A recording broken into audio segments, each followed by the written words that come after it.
Jacques en Teresa se troudag is uiteindelik hier. Arno en Carla bots. En hoe ver sal Kloete gaan om Frans uit die pad te kry? Hier is jou Diepewaters voorskou vir 17 tot 20 Augustus. Iemand was besig om vir Frans dop te hou. En dit was Kloete wat homself vermom het. Maandag hoor Zelda van Frans se nuwe vriend en is nuuskierig. Zelda gaan glad nie daarvan hou as sy uitvind die vriend is Kloete nie en dat Frans se lewe nog steeds in gevaar is nie.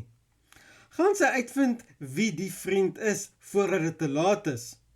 Dinsdag word sy al hoe meer agterdogtig oor die nuwe vriend. Teen Woensdag gaan Frans agteruit en Zelda probeer sin daarvan maak. Kloete is heel waarskynlik verantwoordelik wat met Frans fout is.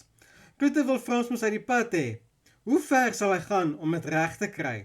Maar donderdag maak Kloete 'n slinkse plan om tyd saam met Frans te spandeer. Gaan Zelda betyds agterkom wie die nuwe vriend is, voordat Kloete sy slinkse plan in werking stel. Dis nie net Zelda wat probleme het nie. Die week is beslis nie gaaf vir Arno en Carla nie. Vandat Carlo by Glasgow verloor het, haal sy haar frustrasies op ander mense uit. Sy is gefokus om op die volgende kompetisie goud te wen. Maandag is Arno eerlik met Carla oor sy drome vir hul toekoms. Daai toekoms sluit kinders in. Carla wil nie op die oomblik intiem met Arno raak nie, soos wat ons al gesien het as hy elke keer 'n romantiese gesture het. Omdat sy wil keer dat sy swanger word. Hoe gaan Carla reageer met Arno se toekomsplanne? Carla het juis haar balbeborskap prysgegee omdat hulle in Nena belang gestel het as 'n nuwe gesig. Dit word nie beter vir Carla Dinsdag nie, wanneer haar selfvertroue nog 'n terugslag kry. Hoeveel terugslag gaan Carla nog kry, en wat sal dit vir haar huwelik beteken? Gepraat van hulle huweliksprobleme, want teen Woensdag bots Carlo en Arno hewig. Dit gaan moontlik wees oor kinders.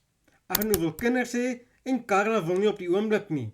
Sy wil gefokus wees op swem. Maar donderdag word dit duidelik dat Arno en Carla nie saamstem oor kinders nie. Die vraag is, sal hulle huwelik hierdie struikelblok kan oorkom? Op 'n meer ligter noot kom ons al hoe nader aan Jacques en Teresa se troudag. Dit begin wel met 'n ramppartytjie Maandag, wanneer Rousseau al die manne bymekaar kry. Klink na 'n lekker partytjie.